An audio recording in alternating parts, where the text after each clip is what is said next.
Hello everybody, welcome to part 7 of the Sonic Adventure Classic Mode Let's Play, and today we are tackling our first new character. It is of course Tails. And Tails has a few unique elements, the main one being of course that he can fly, and this opens up a lot of new possibilities for him in the level design. Unfortunately only really 2, maybe 3 levels actually take advantage of this, but it's still a very cool mechanic. And as you can see, Tails is actually racing against Sonic. Those are his level gimmicks. He's always racing against someone or something. So Tails is honestly pretty fun. Right next to Sonic, he is the most fun you can have in Sonic Adventure, in my opinion.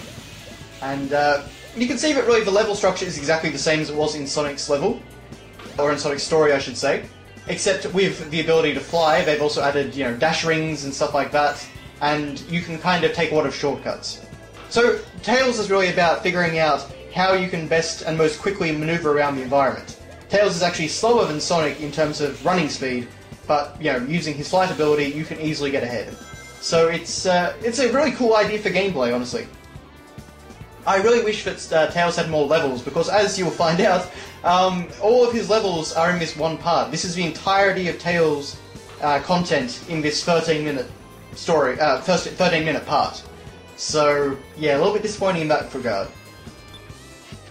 But the other unique thing, and you can see there, Tails has this weird kind of ribbon on him.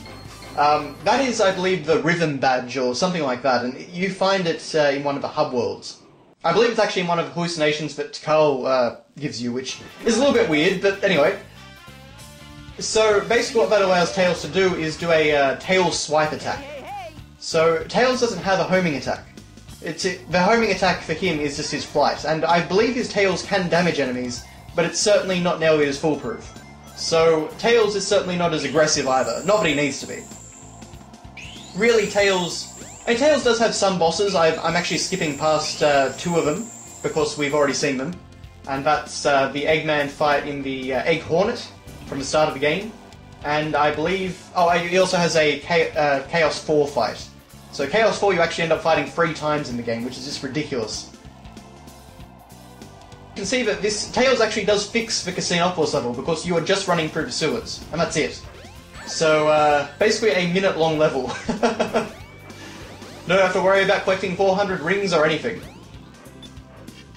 I'm not exactly sure how Sonic gets out of there, though, but anyway. But Tails' gameplay really... I wish that they had done more with it, because they don't really capitalise on it very much. So, as I said before, there's really only 2, arguably 3 levels that use his flight mechanics. And you can see right here, for Ice Cap Zone, it's just a snowboarding game from Sonic's level. That's it. You're racing Sonic, but aside from that, everything is identical. There's, no way to use your flight, no way to do anything interesting or different. It is exactly the same level. And I think that's a real shame, because Tails doesn't actually get very many opportunities to use the full extent of his abilities. And what you're actually going to see is that Tails has 2 of these snowboarding levels. His second one is actually unique to him, but, it's still really... it doesn't use any of his mechanics. Which I think is a shame. I mean, if you're going to go to the effort of making all these new characters and making these new mechanics, you may as well make enough content to actually make it worthwhile. And Tails is kind of hovering on the edge of whether or not they should, and wow, okay. I don't think I was supposed to be able to get up there. But let's actually talk about the structure of Sonic Adventure in terms of all the different characters. So Sonic Adventure has, let's say, I believe 6 playable characters. 7 if you count the secret one at the end, which we'll get to in the last part. But not very secret, to be honest, but anyway, a little bit of fun. Basically, that is really 7 different gameplay styles. 8 when you count snowboarding, and then 9, I guess, when you count the bumper cars. And I think that's about all, but basically there's a lot of different styles of gameplay in Sonic Adventure. And I think one of the biggest flaws of Sonic Adventure is that it tries to do too much. It tries to be a jack of all trades but master of none. And to me it would be a case of, for example, we'll get to him later, but, Big the Cat. His fishing levels are mind-numbingly boring. They are not interesting, they're not fun, they're just bizarrely placed. It is very, very weird. But to me, rather than spending time making Big, I would have rather made one more Sonic level or something like that, or another Tails level or something like that. Now, of course, I know it doesn't always break down that simply. In game development, of course, it's you've probably got a gameplay programmer doing Big's gameplay, for example, and you're reusing existing assets and stuff like that. But to me, I feel like they just could have. Sonic Adventure could be a much better game if they just consolidated what they had rather than trying to make so much and add so much to the game. But here is a level that is exclusive to Tails. It's the only Tails exclusive level. And again, it's a snowboarding minigame for some reason. But this is Sand Hill. And the thing I always find weird about Sand Hill is that a lot of these assets, I mean, they're pulled from Lost World, some of them, but a lot of them are actually original created for this level. So why not make an actual level out of this? Oh dear. Good old glitchy Sonic Adventure.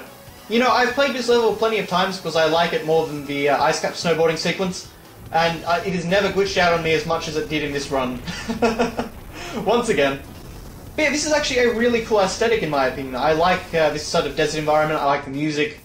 I would really like to see a proper, unique Tails level made out of this. So I don't get why they didn't. Again, I feel like it's just a case of, okay, well, we don't have a bunch of time, so we're just going to try and make something that's a bit more scripted and on rails and doesn't have to be very long or big. So, yeah, it's just... Sonic Adventure really reeks of lost potential, in my opinion. There's a lot of good elements here, but they're just not kind of polished and consolidated enough to be a really excellent game. They're just by themselves fun when you go to the trial mode and play levels like this. But, of course, here we are in Skydeck, and thankfully Skydeck isn't quite as dangerous for Tails as it is for Sonic. Still very easy to fall, though. There are a lot of very risky maneuvers you do with Tails if you want to get ahead. But at least his flight does help out.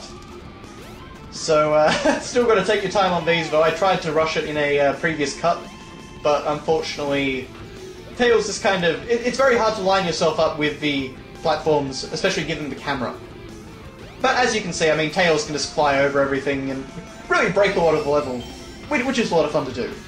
But thankfully, of course, Skydeck is not nearly as bad for Tails as it is for Sonic. It is much shorter.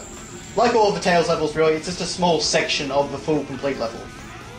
That's really, honestly, the sad thing about Tails, is just, as I was saying before, they don't really do a lot with him, he doesn't have many levels, but he also doesn't really get anything unique to him either. They really just add a few rings or a few platforms and call it a day. But thankfully we're actually almost at the end of Skydeck, and unfortunately you can see that I've actually missed every single checkpoint. Now if you do die in a Tails level, like I almost did then, basically what will happen is that you and Sonic will restart from the checkpoint, and so you'll still have a good opportunity to get past him and win the race. Now as you may have seen already for the A rank, Tails A rank actually has you racing a faster Sonic. So that is, he's honestly still not very difficult, but it just definitely does add a little bit more difficulty to the whole level, so I do really like that. You can keep up with me. Now, in this final level, you can see that we're in Speed Highway, and we're actually racing Eggman in his Eggmobile. And this is honestly the best level for Tails. This is an amazing level. This is what I wish the entirety of Tails' story was. And that's because this, more than any other level, leverages Tails' flight ability. You can see that it's a massive level, and I can really use my flight ability in a lot of areas here to take a lot of different shortcuts or a lot of different paths through the level. Eggman is definitely the hardest race in the game, but even then, as long as you use all the shortcuts, you'll be fine. But that's really the thing here. It's about really how well you can adapt to the level terrain and the shortcuts and things like that. Because all these platforms, of course, weren't here in the Sonic level. Of course, we have no helicopters, so we've got to take our own route and just fly through the buildings. And this is what I just really like, kind of finding your own path. I mean, it is all, of course, very controlled and very scripted in terms of the level design. But you have the opportunity to kind of find your own shortcut and find your own path and take whichever way you want. Because I could have actually gone, more in a more traditional Sonic direction. I could have climbed those platforms earlier and stuff like that. I just really like this idea that you can really... There's a big level, and you can just kind of fly around it and find your own way. And that just seems like the best way to handle Tails gameplay. I would definitely say that this is actually the best Tails level in any Sonic game ever. He's a lot of fun to use in Sonic 3, but this really just kind of feels like the perfect application of his abilities. And you can see, like, all of this is totally different to Sonic's. And what you can see there is actually a giant missile. And that is actually what Eggman is planning to launch on Station Square. Or rather, he did launch it on Station Square, but the missile actually didn't go off, somehow. So Eggman is trying to beat Tails to the rocket so that he can arm the missile and destroy Station Square. But when that fails, he brings out the Egg Walker, and this is Tails' unique boss battle, and a really cool final Eggman boss battle. A little bit repetitive, takes a little bit too long, but honestly, I think this is actually a pretty decent one. I can't believe this. And of course, once again, I can't believe this! So basically what you've got to do, and what I was too slow to do there, is that whenever Eggman stamps his foot, what will happen is the little turquoise thing on his foot will glow, just glow basically, and then you've got to hit with your tail attack, and then he will fall down a bit and you can hit his main capsule. I do really like that this actually takes place in the area of Station Square, and that's really the cool thing about this actually is that it takes place... It's really one of the only encounters that takes place in a hub world. I mean, the Egg Hornet does, Chaos 4 technically does, but it looks nothing like the hub world environment. This just kind of feels like a very appropriately scaled battle. And of course it's for Tails, which is kind of bizarre. So in Tails' story, he actually has a lot of character development. Or at least, the intention of character development anyway. So basically it's all about kind of Tails becoming more independent, not relying on Sonic so much, and becoming a hero of his own. Which I do really like the idea of. But the writing in this game doesn't really carry it that well, but I do like the fact that Tails is actually the one who saves Station Square. I have a feeling that Sonic Adventure 2 actually references that at one point. But anyway, so you can see every single time Eggman falls down, I can't believe this! And yeah, unfortunately his health bar does go down very slowly, so the level does get a little bit dull. I do really like his attacks though. The flamethrower is really pathetically easy to avoid, but all his bombs and missiles make it look pretty cool. I really like the Casinopolis background actually, because that's where you would enter Casinopolis in the hub world. I think the scale of this is actually a little bit bigger than the hub world, to be honest, but it works for the boss battle. It's a pretty appropriately grand Eggman machine, honestly. Again, like the Egg Wyvern, it feels very modern, but at the same time not divorced from what he would have had in the classic games.